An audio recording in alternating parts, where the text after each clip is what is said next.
Good evening, ladies and gentlemen, and welcome back to another Heroes of the Storm Ektar solo cast, this time featuring Pepegas on Ice versus Surely We Scale. Before we get on into draft number 1, the map Infernal Shrines was selected by Surely We Scale, who lost the coin toss, Pepegas on Ice opting for first hero pick that is. Surely We Scale banned out Garden of Terror and Towers of Doom, Pepegas and Ice banning out Alterac Pass and Brax's Holdout, and we go to Infernal Shrines, where we find ourselves now in the first bands, a new Barak coming out from Pepegas and Ice. Not one of their favorite tanks, but definitely one of the more favorite tanks in the meta, so I'm not hugely surprised to see that getting banned out here. Johanna, probably still the most common single ban. Quite good for the map as well, so no surprises, I would say, so far coming out from either teams. For those who know, I was on Pepegas on Ice, so I've got a little bit more familiarity with this team. Of note in this match, Sylphrenia is not playing, so we will not be seeing the Pepegas on Ice signature mandatory mage plays coming out. We might still see some mages, but there isn't the hard guarantee like there kind of normally is. Sonya getting banned out is an interesting one. She's pretty good on the map. Nowhere near as good as Hogger, who also is now banned out. But I think Sonya allows for a lot more spicy, interesting, proactive plays. So, Pepegas Nice possibly indicating like they want to be the team receiving engages and kind of absorbing them, and are maybe less likely to be trying to make the engage happen. Dahaka is P's favorite offlaner, so I think we might be seeing Torrens be playing the main tank role in this game. We got Vala, who made it all the way into the 4th pick. Got through bans. Hate to see that on both sides, but Creepio has been polishing up on the Vala, so hopefully it'll be good enough for them. But Diablo and Tychus is a very strong pairing. Obviously, Diablo is just really strong with the geometry of the points, allowing for a lot of wall slams, and you know, in years past, Tychus was kind of an anti-big body specialist, but recently he's just kind of a generic good stuff auto attacker who also does a lot of burst damage with the grenades, so I'm virtually never unhappy to see a Tychus getting picked up. Garrosh getting banned out. That is, if it's a target ban, hella good scouting for Surely We Scale. But also just kind of really good for the map as well, because you can't throw the shrine minions, so you don't have any layer of safety, and you're just kind of fighting in a big pit, and Garrosh loves that. The recently nerfed Brightwing getting banned out. Super overrated hero, in my opinion, but even worse than she was previously. Not going to be taking part in game number 1. Frankly, I don't see what Surely We Scale would want to be picking up a Brightwing for. Normally, it's either as follow-up, because a point-and-click silence is really strong, or as a kind of disengage, because Brightwing can stop a lot of, like, Greymane or Kira, those kinds of heroes that want to get on top of you. Polymorph is really good for that as well. I have heard tell that Surely We Scale like to do a lot of triple frontline shenanigans, and if so, I think that they're shaping up very nicely for it right now with the Diablo, Yrel, Rhaegar, and Tychus can do enough damage that I think he could be solo DPS with triple frontline with no problem. Let's fly. And we got Murden Falstad, so we actually have oh right, Raptor's in. He's the tank. What am I thinking? Raptor playing one of his favorite heroes in the Muradin. It's a hero he can find himself into trouble with because he prefers to E forward, and he's sometimes a little bit more aggressive than the rest of the team. Finds himself on the wrong side of the law, and we'll see if Surely We Scale are able to punish his aggressive tendencies. However, Falstad is one of the best heroes for fixing problems like that with that Mighty Gust.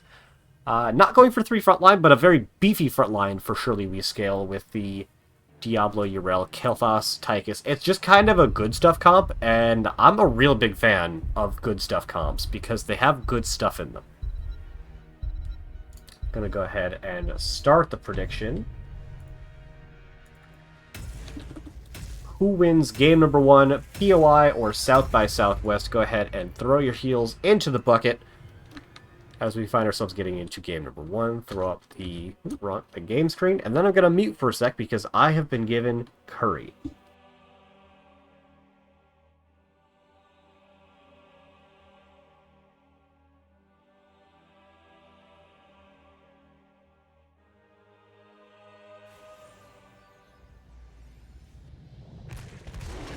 Darned everyone and their good internet. We find ourselves in game number 1. I only got to eat 2 pieces of chicken and a mushroom.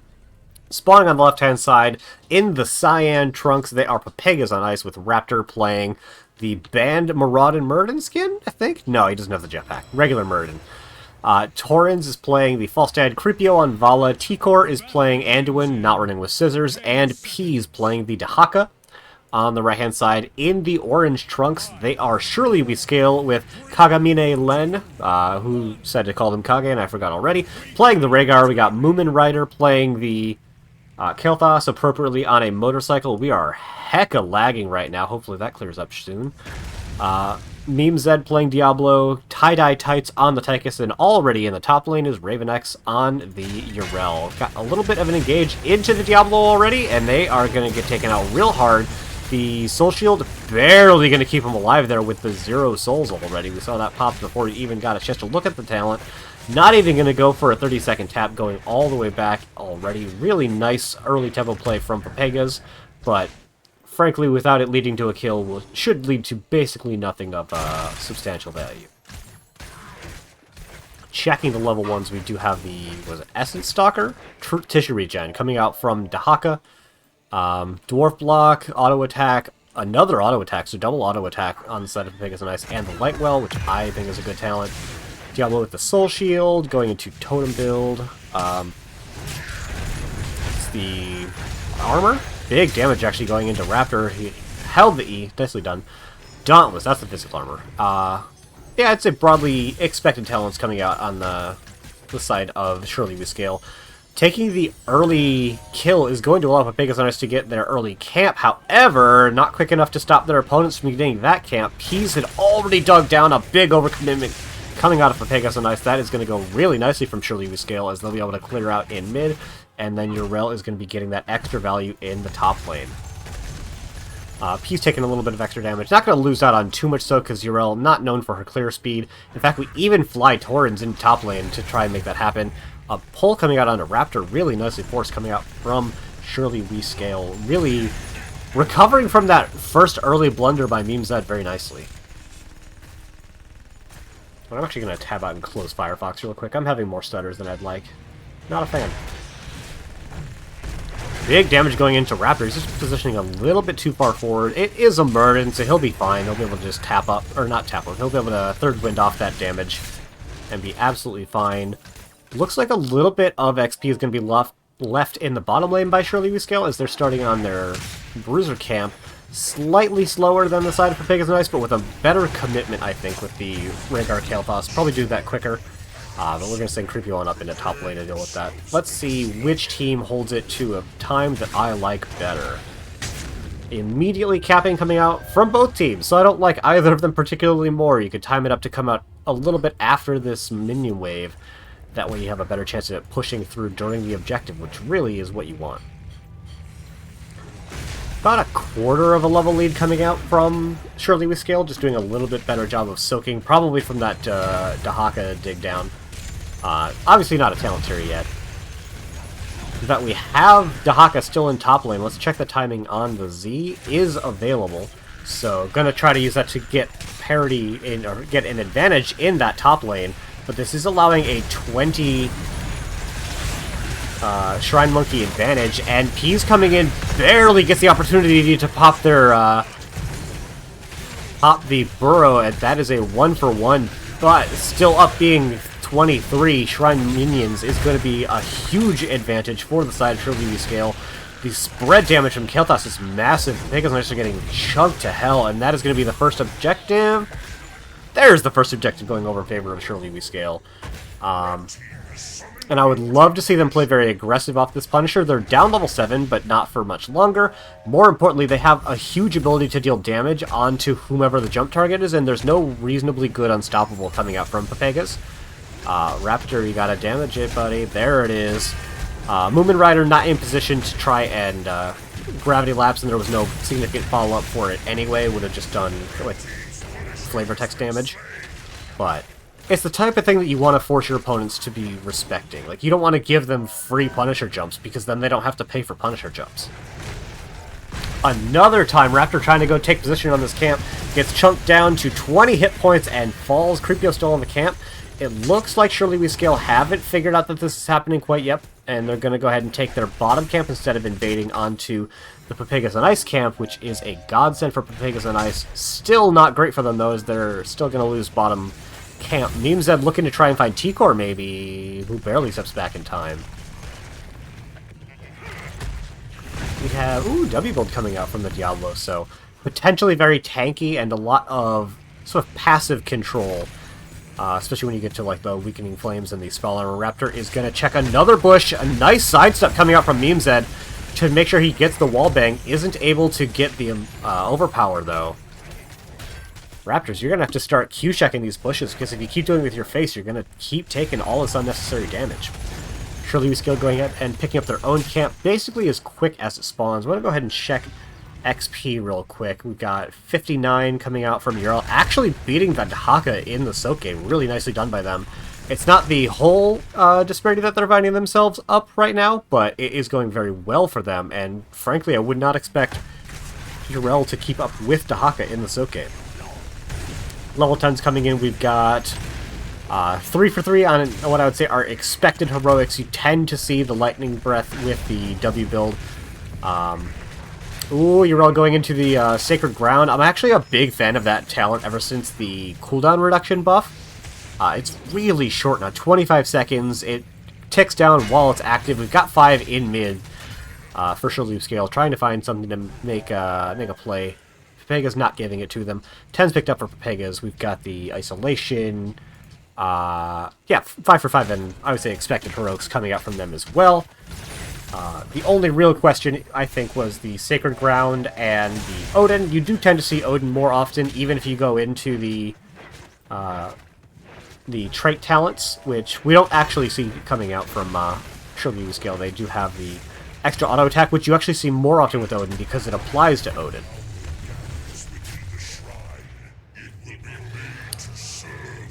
Peas is continuing to pick up this mid-sook. It's allowing Ravenex to get actually quite a bit of decent damage on to top wall, considering it's an unassisted offlaner. Surely We Scale and Pepegas on Ice going to take their camps now. Either team could have instead decided to take a point on the objective to give themselves the earlier priority, and it's easier to hold these defensive locations if you're already inside of it than it is to push in. And we see the advantage in that regard is going over to Surely We Scale. Raptor is going to pop the Avatar. We've got Light Bomb came out. We saw, I think that was it. That was like all Pepegas and Ice Ults and nothing spent for the side of Surely We Scale. So a big advantage on their side after all of those buttons getting popped. As well as they find themselves in the center position again. So a nice defensive posture setup, and really it's just coming down to the difference between Memezed and Raptor on positioning, face-checking, and successful aggression.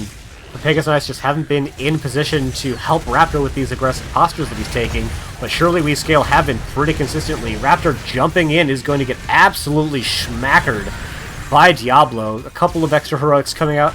Probably at least 2 of those were unnecessary, but at least Sacred Ground is really low cooldown, so not that big of a deal. Phoenix would have been nice to have here during this push. We have Kilthas. Not able to go ahead and get that Gravity Lapse because Peas did use the Burrow with the Burrow movement, which is baseline, to make sure that the Punisher doesn't actually find a stun. But Punisher jump should be up in about 5 seconds, and there's another one. Still no Gravity Lapse. It does get pulled out by T-Core, but Torres is in a really rough spot there. And looks like we've got the full disengage coming out from Surely We Scale. Pepegas losing the fort in mid lane, and it looks like they very well might lose the fort in bottom lane. Torrens, if that was as aggressive as Memezed could have been, would be dead right now. Wasn't as aggressive as he could have been, and should still lead to this fort dying. Up 13, I'd want to force it, but it wasn't up 13 for very long. We didn't have our Phoenix quite yet, so Surely We Scale sort of doubling up, going on to a very aggressive posture and trying to take camp at the same time. Memes that is in a really rough spot, is going to absolutely get taken out here. Light Bomb is going to keep him up for quite a while. Urel has rotated down, P's dug down. 2 for 1 in favor of Pepegas on ice right now, and Ravenex has nothing to get himself out of here. Torrens is going to seal the escape. Really nice team fight coming out from Pepegas on ice, and a bit of questionable positioning coming out from Memes Zed. He got away with looking for aggressive posture quite a lot, but this time put himself just kind of in the middle of Pepegas on ice without anyone from his team able to help. Not a huge loss, it's just Souls. But, I mean, Souls is also Soul Shield, which is the, I would say, bigger deal here. Coming out off the end of that team fight. Urel is still dead, so it's going to allow Peas to fix that XP disparity between the offlaners. And importantly, they're currently picking up the mid-soak. They're going to probably waddle on up to top. Nice Rain of Vengeance coming up from Creepio, barely stopping the overpower from coming out there. Memes Ed, quite low, is going to survive. The Ancestral was still around from the previous team fight. Really good force coming out from Pepegas, making sure that that long cooldown heroic likely will not be available during the next objective. Raptor taking some positioning on a Meme Zed's book.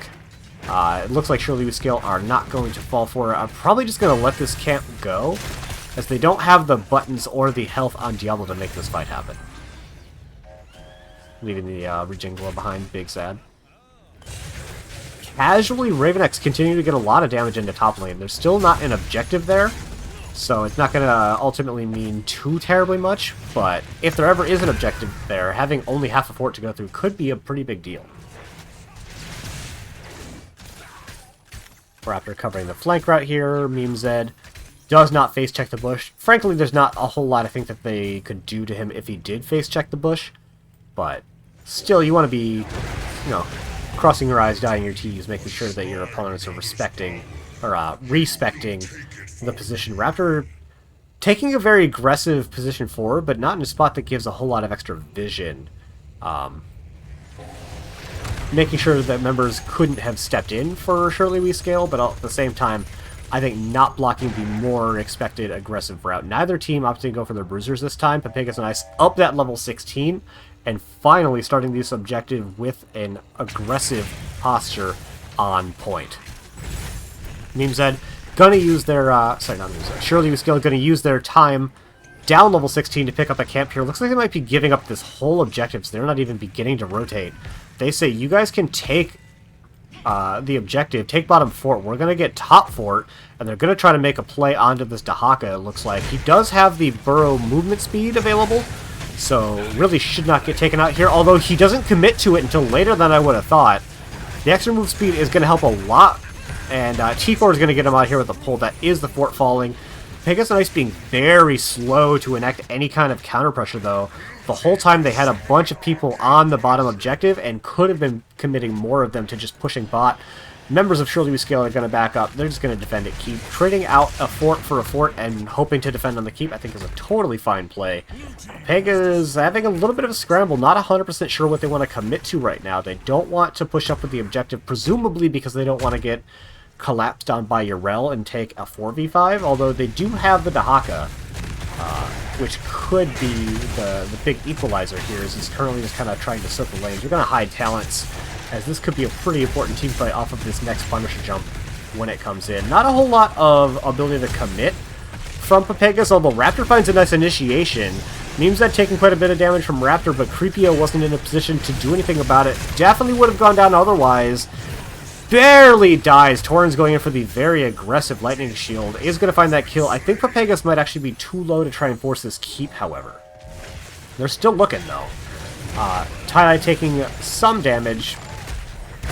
We actually, Twin Spheres were not the Ignite that I was expecting to. Raptor not getting lit up by the Living Bomb applied by Flamestrike. I never, ever see this talent getting picked up. I genuinely did not know what it did until hovering over it. And I think that's really going to reduce the amount of potential kill pressure coming out from the Surely We Scale. Like, the extra damage on landing a Flamestrike is not insignificant, regardless of which of the other rogues, talents you pick up. As expected, though, Pepegas and Ice were not able to secure bottom keep, so they're going to rotate and take the consolation prize of their opponent's siege camp. And then it looks like they're going to have a 3-man rotate. I was expecting probably a 4-man rotate on the bottom camp, but it looks like... I like this play, actually, because Torrens will be able to fly in, he'll be in range, Dahaka should have dig available, so if Surely We Scale were going to try to make a play on here, they would have been able to Avengers assemble their double global, and doing this way allowed them to continue to extend their XP lead by just a little bit.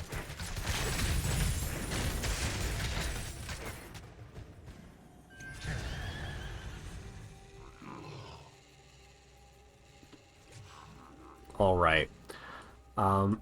Given the almost full level disparity now for Surely We Scale and Pepegas on Ice, we as the omniscient audience have to ask ourselves, what are Surely We Scale going to do from here?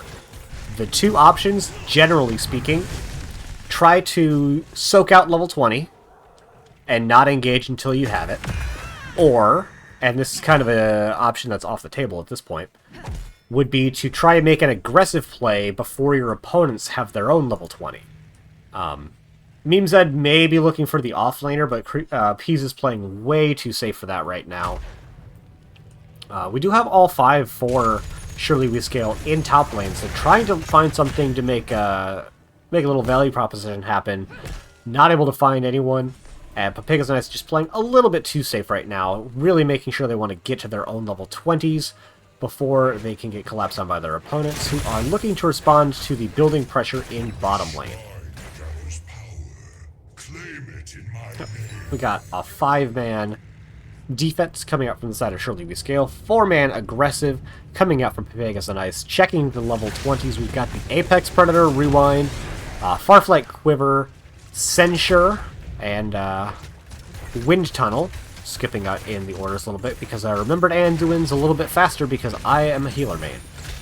I think, again, though, with only 4 here, it would be hard for Pepegas and Ice to make this aggression happen. However, we can see that we have one split out for the side of Surely We Scale, so it's actually a 4v4 in bottom lane, which should give the opportunity for Pepegas and Ice to poke this out, especially once Creepio gets up to the 10 Hatred stacks, because with that, Farflight Quiver can outrange the Keep, which is totally a fair and balanced ability. 15 Shrine Minions were picked up by Pepegas and Ice already. We have the members of Surely We Scale now taking a strong defensive posture onto the point. You know how much I love those. And that will give time for passive and a little bit of mid-soak for them to get their own 20s. We got Hellgate Farseer's Blessing, Seraphim, perhaps? Big red button. Who cares? We've got buttons being pressed. The Light Bomb being delivered by the Burrow-charged Peas is very cute. Didn't ultimately lead to anything, is only really Ravenex and Memezed, the 2 tankiest members of the team by far, taking any notable damage. Raptor is going to get stunned out, pops the Rewind, and will be killed. Very strong play coming out for the side of Surely We Scale. Pepegas and Ice, they pushed their buttons well, but they only managed to get damage into the people that could afford to take it in the Diablo and the very well-armored Yrel. In fact, even has the Heroic available once again, such a short cooldown. Once again, Peas using that Tunneling Claws to make sure that they can get the jump without receiving the stun, and can get away quick enough for the members of Surely We Scale not to be able to follow up particularly easily. Ravenex looking for an aggressive play, not able to find it onto the Valo with the Farflight. We have a stun finally coming out onto the Dahaka, is going to get caught out, pulled away by T-Core, is going to survive. Torrens taking quite a lot of damage. This Punisher down to 15%. We've committed the Phoenix, but it looks like even up a member, the members of Surely We Scale are not going to commit to the core play because their own core is starting to take damage, so if they lost that fight, they could have died super easily on the crackback. Nobody backing yet until finally Ravenex is going to do it. It looks like the Pepegas Ice won't get any core damage because the Yrel has a knockback. So really, we got to step back and assess what does the map look like right now. Pepegas Ice has advantage in bottom lane with a Fort to 0 keep. Surely We Scale have a similar advantage coming through mid, which is a lane that's a little bit easier to clear because it's centrally located, but it also has 2 camps located in it, so a lot more pressure potential for the side of Surely We Scale. And then top lane, minor advantage in the favor of Surely We Scale is there is a Fort versus keep advantage. for Shirley with skill, so that 1 in every 3 catapults. Ultimately, slight advantage for the side of Shirley with scale. Now a slightly more advantage as they're able to get a little bit of parity into the bottom lane, as they're going to have their own catapult pressure starting to mount a little on the defense. I think, however, trading bottom fort for top fort in this case goes in favor of Pepegas and Ice, because that's where the next objective is. Having the well available there as a defensive retreat point would have been very strong for the members of Shirley with scale, so they could tap and re-engage or have a safe retreat haven if the fight started to go south for them. Pepegas are going to pick up their camp. This is kind of just a camp of opportunity. Often you want these camps pushing during the objective phase, but because it's in the lane that the objective is in, it's not substantial value. One thing I'd kind of like to see more coming out of from the Pepegas is P's using this Apex Predator a little bit more. I don't think we've seen the cooldown reduction coming in functionally at all at this point. Like, no value out of this button so far. Shirley with scale, making sure they can clear out that top lane, get the vision advantage, and we can see the, I'll say, sort of very signature play coming out from them, taking the aggressive posturing. I'm almost surprised they're not even into this bush down here. Just take the aggressive as hell rotation. Raptor doing what he can to secure vision. We've got a warning ping probably coming up from Pepegas as it is not heated. Raptor going to take a little bit of damage. It is a 5e. Ravenex steps in, is going to avoid the tongue coming out from Peas, that Caribbean internet coming in to bite him there as he's missing that skill shot. No significant buttons pushed on either side. Actually, we had the, not contagion, we had the isolation getting committed there, so one reasonably sized button is down, but it's one of the weakest in, honestly, the whole game right now. Well, the current game, not like of Heroes of the Storm. There's definitely weaker buttons than that. Once again, though, we see Shirley with scale taking the strong defensive posture. Pepegas and Ice is just late to these objectives all the time. We have Dahaka digging in, but they're already down about 15 Shrine Monkeys.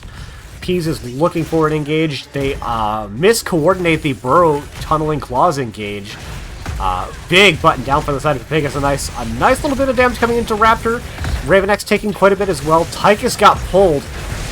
Is going to be able to receive the splash healing from the and so the Farseer's Blessing. Big lightning breath coming out, not going to find any kills. Ravenex is the one that got hit with that isolation, but with the defensive posture set up and the big red button putting in huge value, I don't know that Pepegas and Ice are going to be able to fight for this objective. They've committed to it. Both teams are deep in here. This is going to be a game-determinative fight regardless of who ends up taking it. Raptor taking a lot of damage, trying to put some damage into Memes, and Ravenex trying to chase down the Dahaka. No one going down until exactly that moment. Only 3 minions, 1 Shrine Monkey remaining. There we go. Shirley with scale is going to pick up the objective. Tie-Dye Tights is using the slow to try and catch someone from Pepegas. Not able to find any more kills. Only the Diablo going down I find super interesting. I thought for sure there was going to be mass death coming out here. Diablo making sure that he can do what he can so that they don't lose too much core pressure on the crackback, but this is a 4v5 in top lane that Pepegas can try to make happen. We got a pull coming out. Raptor in kind of danger though. Pull probably needed to go out onto him. He's just getting brought down very low. Torrens has to commit the wind tunnel. Never want to use that as a defensive button when it can be used so much more effectively for offense. Keep is shut down, and Ravenex sees that. He smells blood in the water, and he jumps in. Doesn't find anything of value, though. In fact, top keep hasn't even fallen yet. Heroics are coming up now for Shirley with scale, but they've got no major advantage, and a soul shieldless Diablo, only 30 souls, is going to get taken out very fast.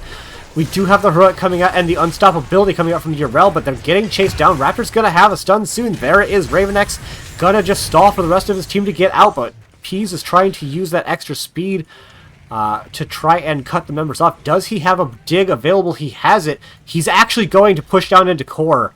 Not trying to chase down the members, but trying to secure this game, get pressure onto the core.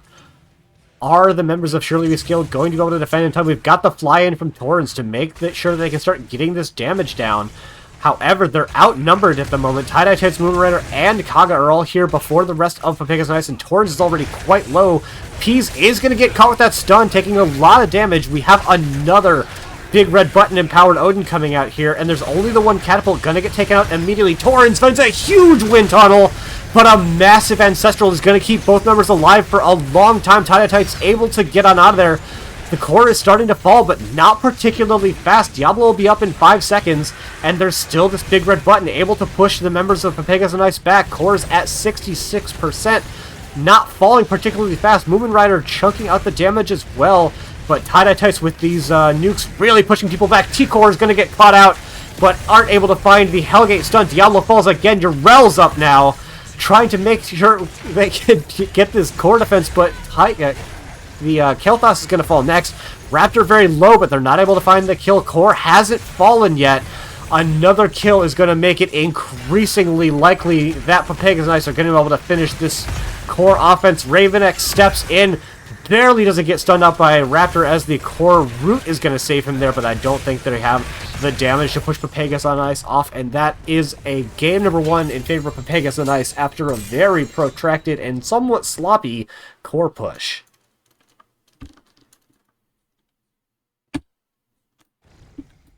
I don't normally do caster hype excitement for that long, so my throat's starting to hurt a little bit. Whew, checking out the numbers in the post-game screen. Big heal numbers coming out from T-Core. You'd love to see that almost 40k heal disparity, if you're a healer, man. Tidatites doing the most damage, but not by, like, a substantial amount. And Cripio doing about the same amount over Moomin Rider, and then...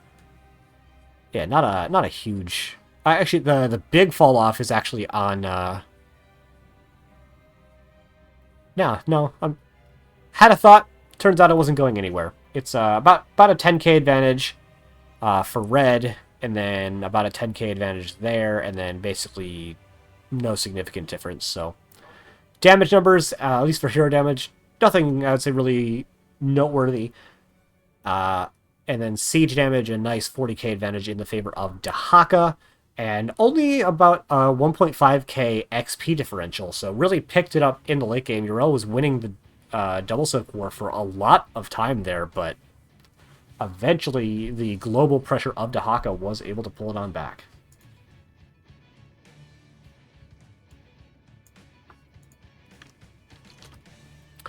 Alrighty, as stated earlier, I had received curry, so I'm going to go ahead and mute myself. Actually, I'm going to put us onto the Be Right Back screen so that you can get some StarCraft jams while we're waiting for game number 2 to get loaded up.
Hello again. Someone is probably saying in Twitch chat by now, Ektar, you appear to be muted, and you would have been correct. Oops. I was waxing poetic to myself this whole time about, if I'm Surely We Scale, what do I need to do to ensure a successful game number 2 and get us to that coveted caster game 3? And what map do you think that they would want to play on to enact that plan?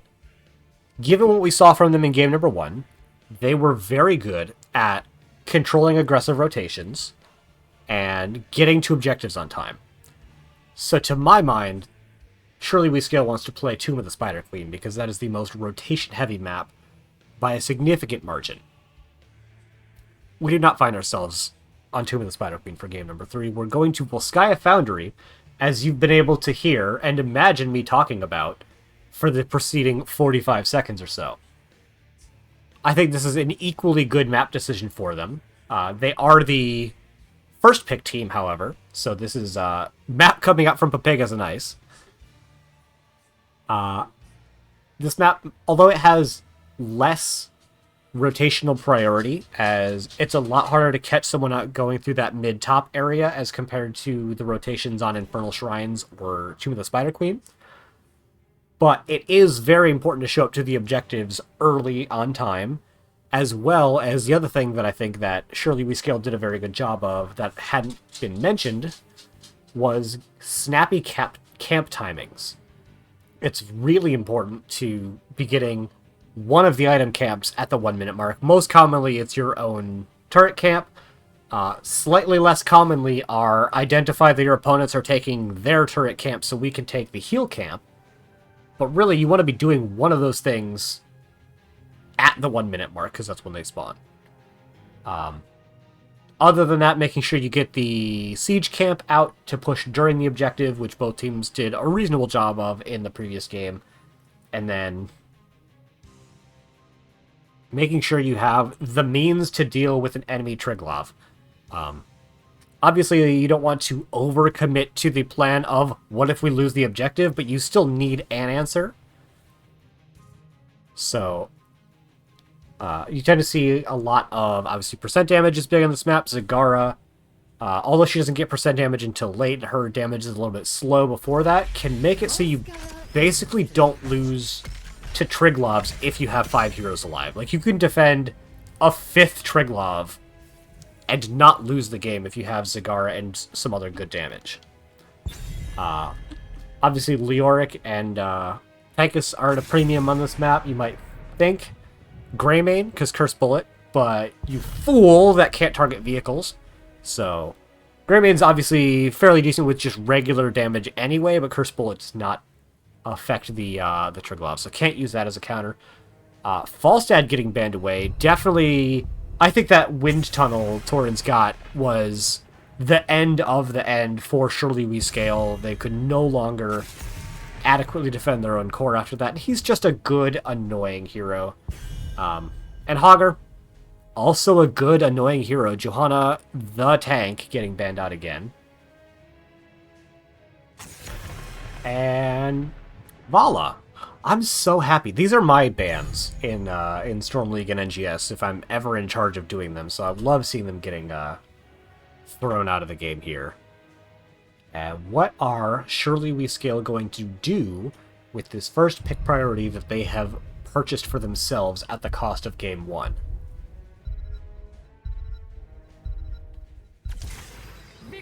Sylvanas. Alright. She's pretty popular on the map. Doesn't actually give you percent damage, by the way, because you have to auto-attack targets which are slowed, and so the Triglavs are unstoppable at all times, so cannot be slowed. Murden coming out from Raptor again, not a huge surprise there, and Leoric, the other offlaner that Peas plays. So if you suspect Peas is going to be offlaning in the games that you're playing, use this as scouting information. The more you know. I don't remember what hero Tie-Dye Tights was playing in the previous game, so I cannot attempt to guess at any potential role changes. Literally the only two that I remember were Meme Zed and Raven X playing the frontliners. Hoku, you are going to be sorely disappointed, I think. We are not Artanis gamers here in Volskaya Foundry, of all places. As well as Braxis is banned, so you're even less likely to get him, even if we happen to get to a Game 3.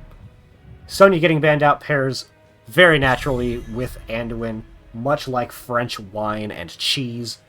In fact, I would say everyone on the side of Surely We Scale is a capable light bomb enjoyer. Sylvanas could E into the enemy team, but more importantly, getting any stuns with the light bomb really makes it really easy for Sylvanas to follow up with either of her heroics. Diablo is obviously great for it, and kind of just even more than compositionally, I think light bomb plays really nicely into the style that we've seen so far from Surely We Scale. Rhaegar is obviously a fine hero. I just think that the extra crowd control for aggression potential is going to find more success for Surely We Scale than the Ancestral was able to provide.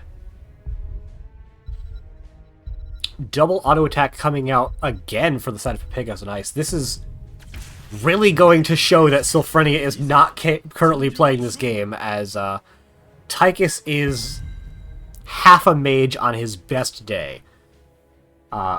Picking up the beefiest frontliner of them all in Blaze, and coming in with the Genji. So we got the Genji Light Bomb delivery system coming in for the side of Surely We Scale, and auto attacks, and exactly one super strong defensive button coming out from the side of Pepegas and Ice.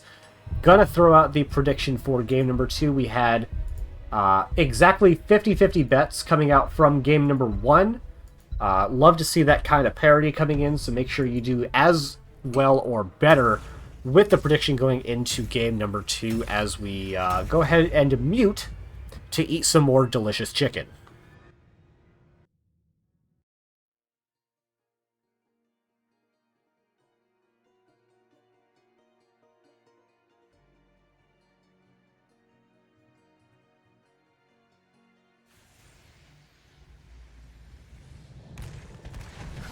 Combat preparations.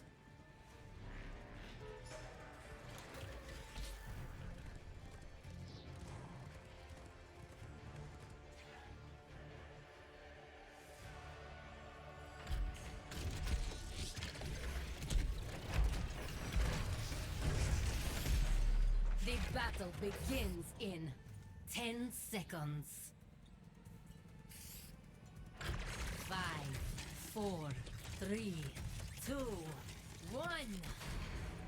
The gates are open. Go!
We've redesigned our tree glove protectors for combat in the Nexus. Prepare to begin field testing.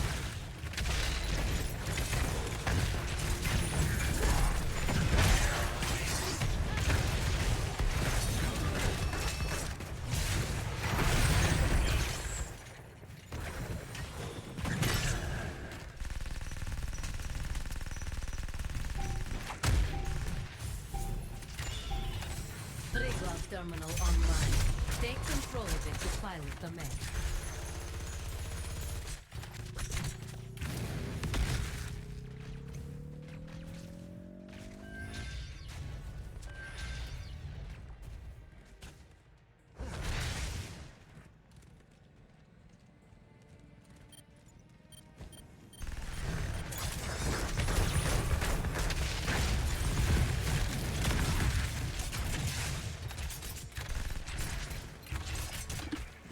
I wonder how long I've been muted.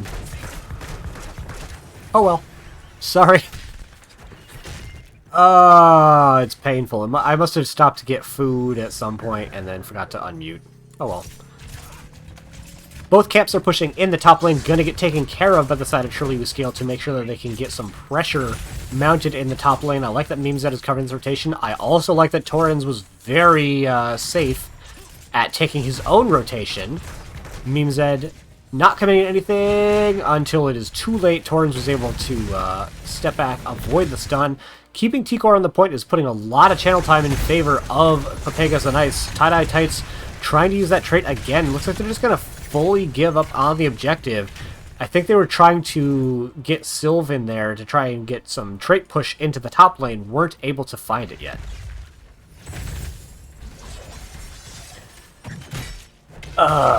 Yes, I was, Lionhouse. I had thought that I had unmuted after I ate. Hadn't. You know, professional caster things. Objective is getting taken down into the bottom lane. Taking unnecessary tower shots. You can actually only be hit by one of those if you position a little bit farther away. Isn't going to do that and really get very little damage out here. This is actually a really old strat. You tend not to see the commitment to bottom lane ever since you can't do the well snipe anymore. A lot of damage going into Tie-Dye Heights is going to survive, however. So you tend to see the objectives now pushing in the lane that the next objective is going to be in, more than trying to set up the bottom lane. Said I was going to eat delicious chicken. That was like... wasn't that during the loading screen? That's so sad that I didn't unmute after that. I thought I did. Oh well. Tie-Dye continuing to take just truckloads of damage. Creepio is going to trait themselves pretty low. Raptor's going to get the disengage for Moomin Rider. Things have been going very well for Pepegas and Ice, but to be fair, Surely We Skill doesn't have a comp until 10. So we're going to have to see if they can really make things come around in the second half of the game when they've got their heroics getting picked up, as their ability to kill anyone becomes substantially better at 10. Obviously, Pepegas have a better ability to survive as compared to before, as they are going to have the Scarlet Aegis, a very strong defensive heroic. Memezed getting chased down by Raptor isn't going to get engaged upon too hard, though. Do I want to say that's 5 for 5 out of expected heroics? Yeah. Going against Diablo Blaze, that's a very beefy front line. You really do want to have as much trait uptime as you can, so making sure you don't have to lose that by going into Odin, I think, is a totally viable strategy coming out from the Tychus here. But Pepegas and Ice giving up a little bit of soak in bottom lane to pick up that heal camp, I think, is a very worthwhile trade. At least I know my viewers are patient as fuck. Either they're super patient or they're not present. One of the two. Creepio once again trading himself down pretty low. We got the Genji engaged. Do we have the... We have the X-Strike come out, but they pushed a little bit away by Memezed. Memezed going in for the engagement. We do have Zul'jin falling immediately after Toss Dingo. Ravenex is coming in for the back flank. Memezed very low, not going to get taken out though. Ravenex is probably going to have to waddle backwards. Has the disengaged bunker if necessary. It was not. And a nice engage coming up for the side of Surely We Scale, but like, don't get me wrong, kills are always nice. But in this case, what does it actually get them? They got the kill. Sure, we understand that. But now your heroics are all down. Granted, Pepegas used basically all their heroics as well, so there's not a huge disparity there. But the objective is coming up now, and the heroics for the side of Surely We Scale are longer cooldown for the side than the side of Pepegas and Ice. And so Pepegas are going to be able to make an engagement happen sooner, and it's still going to be a 5v5 because that kill happened at, I would say, a pretty inopportune time for the side of Surely We Scale. Some good damage going into the Leoric, but nothing to really write home about, as he's just going to spooky walk back, say hi to Tikor for a couple of seconds, and then be nice and topped off again. Take control of it. And frankly, Pepegas are still winning the race to 13, so gonna be able to get that 13 advantage and come up into top lane in force if they decide to do so. They've got their offlaner split out because their opponents have their offlane split out. With the 13s coming in now, actually we're gonna see a commitment to pushing in top. They don't even care about top lane. They don't care about the objective. They're gonna step in here and get some pressure on the mid, take the entire wall, and then be happy with it. Trading out 50% of the objective for a wall, not my favorite trade in the world, especially because they're no longer up that 13 talent tier. Would have liked to have seen them try to make a play happen. Memezed obviously trying to make something happen, not able to find it. Moomin in a bit of a spot. Is he gonna be able to E out? Is Peas was sharking to try to hit the Entomb, wasn't able to find it. And we do have E-build coming out for Leoric on the 13, and presumably the 16 as well. You almost always see those two talents getting picked up simultaneously. And this is going to allow some channel time for Pepegas and Ice, as now Surely We Scale are the ones splitting out, trying to find a map advantage somewhere. Heroics are all available for both sides. We see the sharking coming up for the side of Surely We Scale. This is the kind of stuff that I like seeing, though. Pepegas and Ice using their item advantage. I like to see them step back just a bit farther so they can get that extra chip damage in. Currently, it's just sitting there not doing anything, and we're just kind of fighting 5v5 in the lane. Torin's doing, I think, the really smart thing and just staying back, making sure they keep that channel time up. And with only 20-odd% remaining, we need to see an engagement coming up for the side of Surely We Scale. They find it just at the end of the Scarlet Aegis. Raptor's gonna put the heal button down and barely survive, likely because of that button specifically. The objective stopped getting channel for the side of Pepegas on Ice. Torin stepped in to try to reclaim it. I think this is an unwise decision. He maybe could have waddled out. Is going to get caught here by Memezed and is almost certainly going to fall.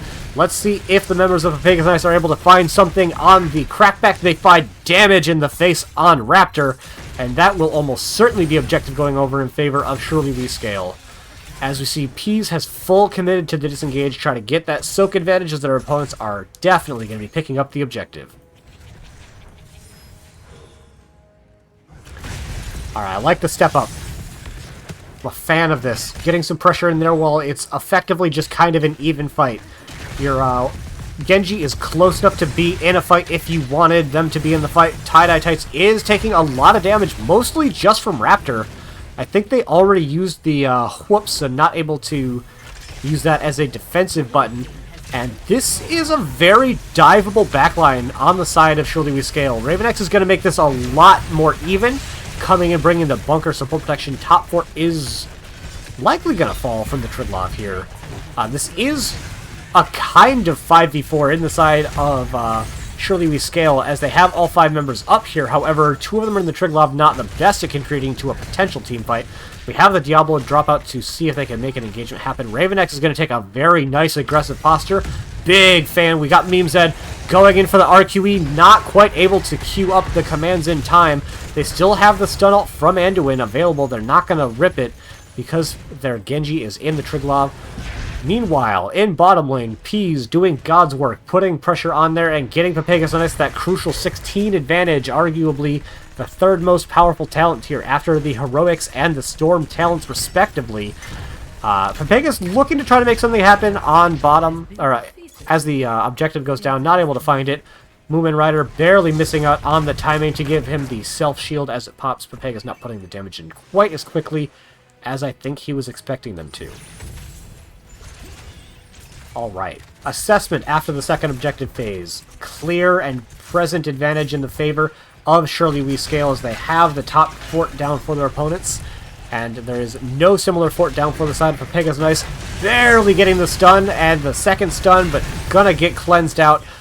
Big stun coming out from Genji, gonna put a lot of damage into T-Core, Creepio, and Peas, but not able to find any kills quite yet. Creepio holding the Taz Dingo, didn't have to push that button yet, and finishes out the baseline quest, gets the double axes, and the side of Surely We Scale only have the bunker available at this moment, so not able to try to make a play happen, and barely have a disengage if their opponents were able to find something like an Entomb, but they weren't able to do so. Pepegas once again using their aggressive posture in this game number 2 to go ahead and take this heal camp. I continue to be a fan. They're timing these really nicely.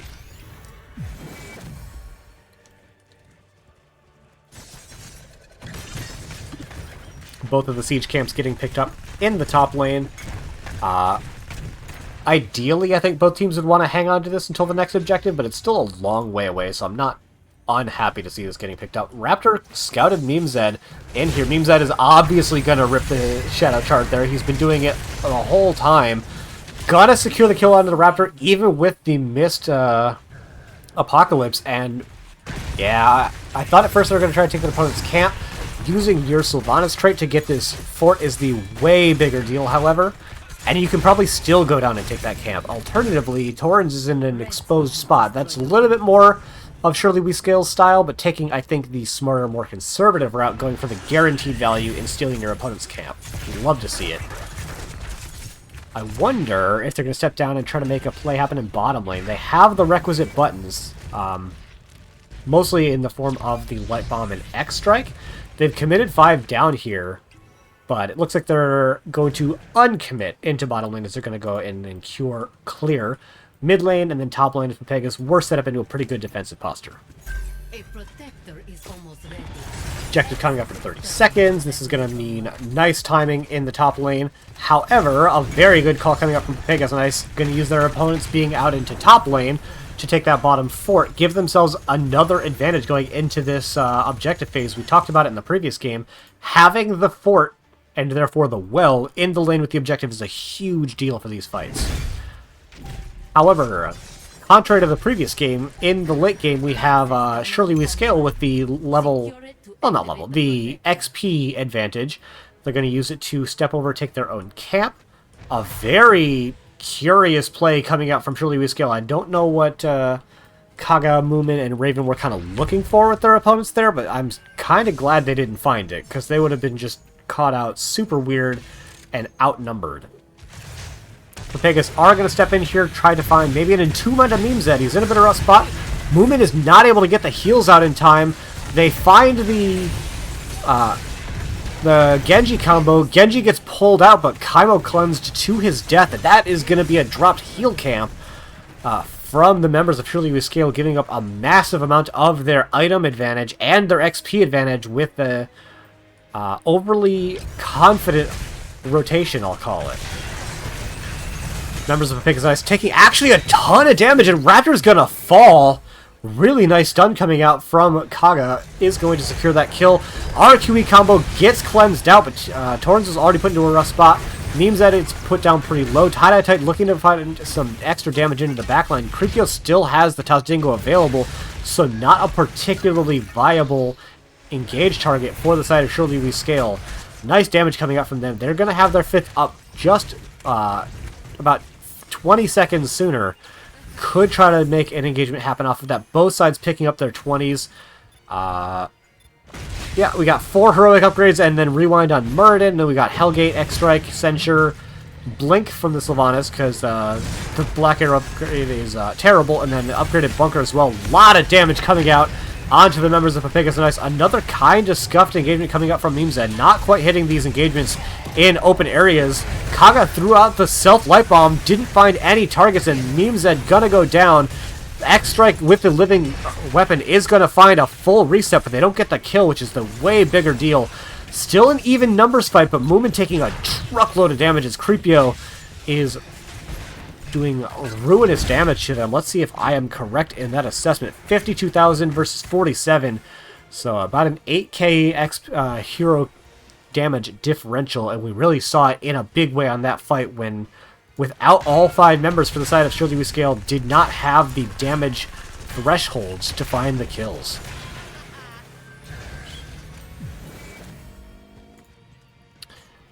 Pepegas is going to commit one into bottom lane, which means, in theory, Surely We Scaled could try to make a play onto the rest of the members of Pepegas on Ice. Raptor's looking around, Torrens is here. It looks like they're trying to take their opponent's camp. This is well scouted out, but we don't have Sylvanas here, so Surely We Scale are not going to commit to defending on this. They think that they can defend the objective, presumably under their keep. I don't know that they want to try to make the headlong dash necessary to make it into bottom lane to defend the objective before it goes down. Members of Pepegas have assessed that the call for Surely We Scale is not to defend, and so they are pushing up aggressively into the bottom lane.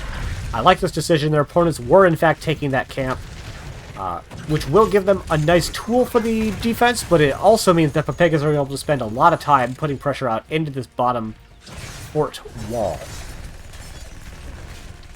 We have all 5 up for the side of Surely We Scale. This camp could become very relevant if this game goes on past this current objective phase. Only committing the Leoric to the Triglav right now. We've got the Hellgate and the APOC combo. Gets cleansed out on the back end by Tikor. The Buried Alive comes out. It hits, but doesn't find any kills. Torrens is looking to find tie-dye tights, and they find them. They find each other, I'll say. More damage. Really, tons going into both sides. Really, this keep is not taking any significant damage as of yet. I was holding my breath on that Jet Prop. I thought for sure Raven X was going to get collapsed on after that. Bottom keep is certainly going to fall. The damage ranges are not here for the side of Surely We Scale, but I don't think that there's really anything Pepegas can do after that. There's no way they can go on into the core. Raptor is going to try to find some damage, gets stunned for his trouble, gets stunned again, only saved from another stun by the Triglav. Moomin is going to find the reset, and that is going to be the kill onto Raptor. Really nicely done. Can Surely We Scale find a continue to this engagement? Nice little sidestep coming out from Meme Zed, using the conveyor to get in range of Peas. Gonna get stunned. Stunned again by Kaga. Peas is getting put into a rough spot, and he's going to fall as well. We called this camp as being potentially relevant. It sure is, as top keep is going to fall in recompense for the overstay by Pepegas on Ice, and that is an even objective phase. 1 keep and several kills going over in favor of both teams, arguably in favor of Surely We Scale because they have the heroes alive now. We've seen how aggressively they like to play, and they are stepped very far forward. Moomin doesn't have the stun backup quite yet from Kaga, but they're here now. We've got 5 on the core. It looks like they're going to try to step back and just put the damage into this keep.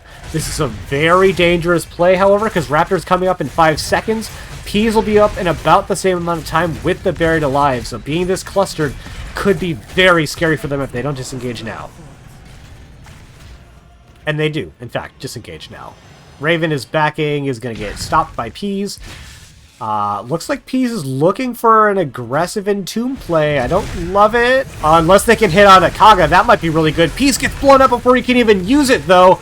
The Genji X-Strike coming out in big fashion here. We have Genji, doesn't have the X-Strike, but they're able to use that to get multiple successive stuns. Gonna put a truckload of damage. That is the additive of the day into both Creepio and somebody else, but it's actually Anduin the next to fall. Torrens is putting in a ton of damage with that 107 stacks. Moomin gonna get taken out as well. Diablo way into the backline. Pepegas are stepping up here. Frankly, I don't know what they can do from here. It's a 4v3. Leoric is gonna come back relatively quick. If they find Raven X or tie-dye, that could be massive, though. Is there a rewind available? There isn't one committed. Memezad is going to try to find something happen here. tie-dye tights and Raven X having already spent their taps, so this is about as much health as they're going to have for quite a while. Can the core defense come in clutch? Raven X is going to miss another jet prop, and that's going to spell his death. Creepio doesn't have his heroic available, but Tikor has his. Going to give that massive armor and the unstoppability. Diablo is going to get hit with the Buried Alive, taking out tie-dye tights. Going to get the escape, but is not going to save their core. However, once again showing their mastery of the late game team fights. Pepegas on Ice is going to take it in a 2-0 fashion.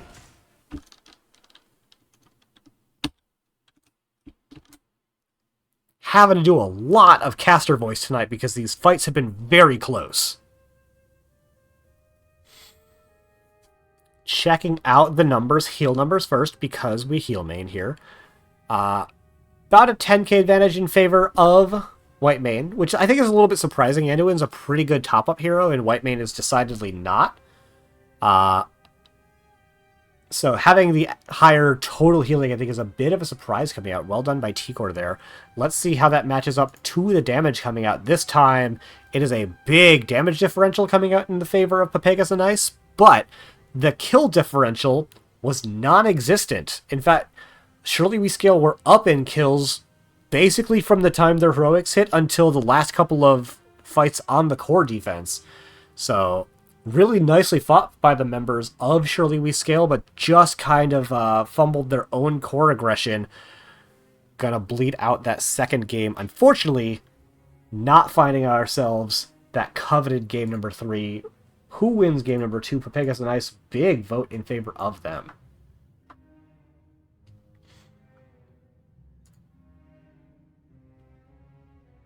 All right.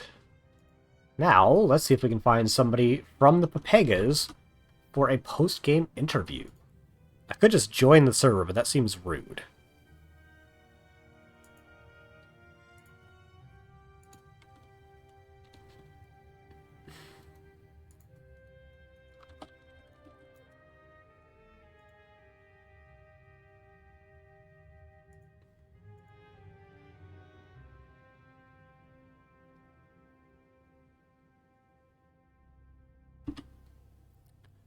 Still waiting on Pepegas and Ice to send a representative. I'm kind of expecting it to be Raptor. Tank player from the previous game, and also, I would wager the most comfortable speaking publicly. But, as of yet, undecided.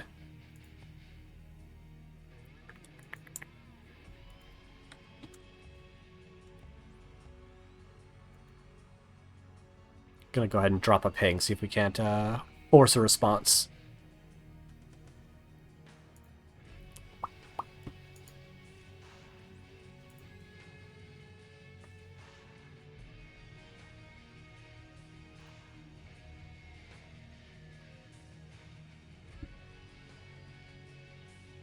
Alrighty, well, I have not been joined by anybody yet. I'm gonna start looking for somebody to send a raid on over. It is Thursday, typically the most populated day of the week as far as NGS games go, so there's very likely somebody else who's casting that I can send all of my viewer over to.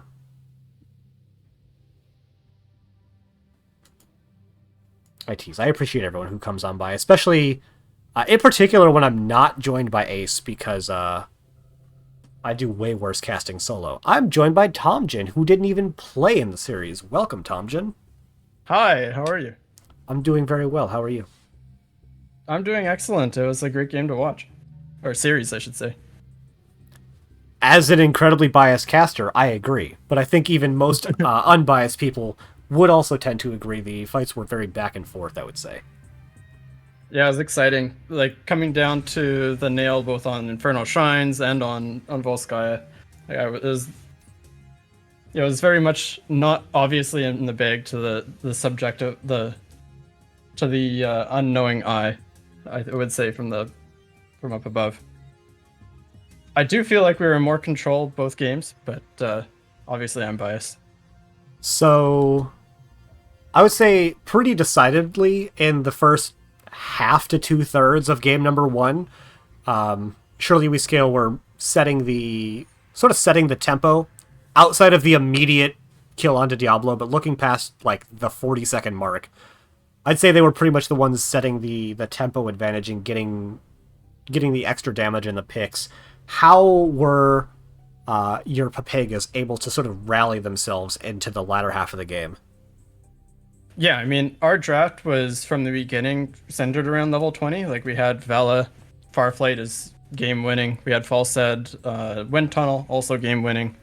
In the end, it was about, like, trying to get as much macro advantage, objective advantage as we can while not losing too much. And, I mean, I think we could have definitely gotten more out of some of those early objectives, but we kept the eye on the prize, so I think it worked out pretty well.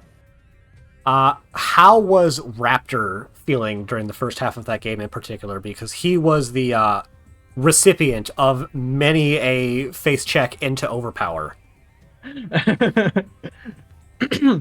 Yeah, I mean that was definitely something that came up in the comms. Uh, but I mean, it's just something we came to adjust as time went on. It's like, yeah, okay, we have to be extra aware this team is doing their due diligence in the rotations. We make sure we check bushes. We respect that. And then going forward, and that was something we talked about and Raptor acknowledged. Yeah, I mean, it just happens. There was at least one time top lane where we ended up losing the objective, and I think it was 20 fights. We ended up 4v5 having to defend, and Raptor was one down, and he was just like, well, better me die than anyone else. So I like that attitude. Like,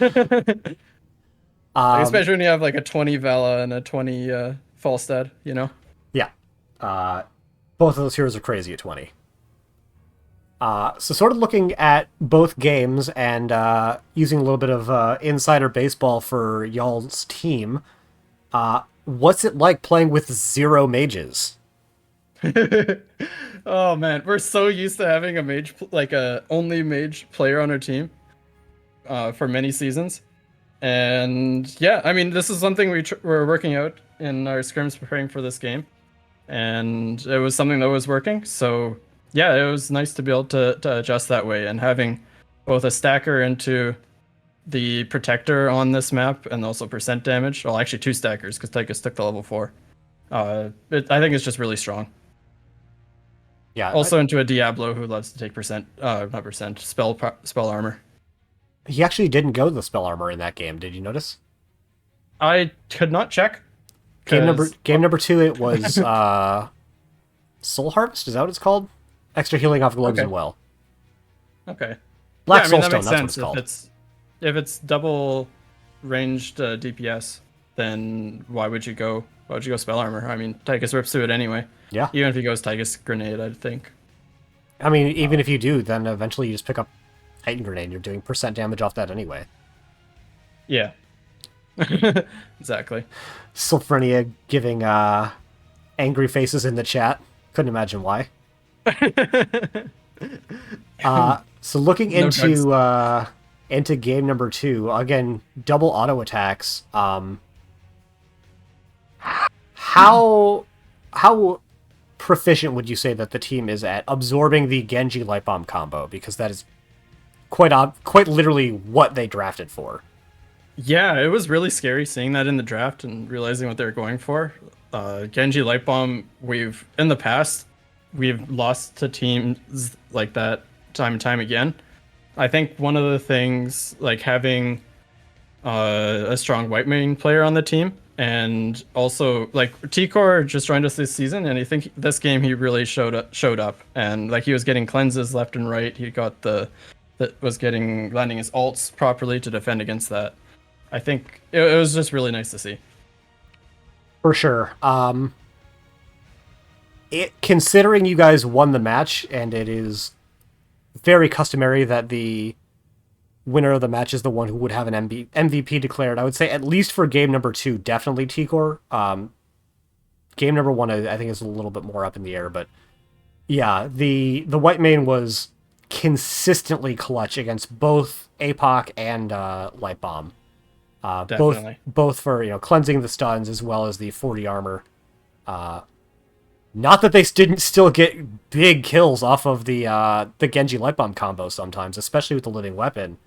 I would say if it was your opponents sitting here in this post-game interview, I would give the game to MVP to Moomin Rider, the Genji player. That interaction was very exciting throughout the whole series. Yeah, no, well played on the Genji. Definitely something that we had to respect. Yeah, I guess I didn't have too many questions about game number 2. We just we talked around it mostly. So I think that's about all I have, Tom. I'm going to throw it on over to you for any shoutouts that you want to give. Yeah, shout out to the team for supporting me as I'm no longer playing and keeping up with the the team, well, and all my wrist problems. Shout outs to the people, the newer joiners to the roster and the main roster. Like I'm looking at Creepio, looking at Raptor, looking at T-Core. Just really stepping up in a big way, I feel like. Shout out to Peas. Like he played tank in the previous season, and that's his preferred role after that healer. But this season, he's just killing it on the offlane position. So really well done there.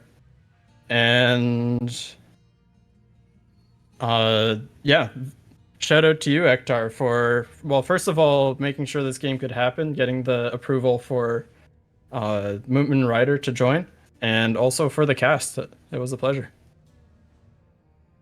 Yeah, and I'm gonna go ahead and shout out the Pepegas on old, especially Corin, Bishop, and our good friend Mezos, currently up in Div A, on that team with the funny French name.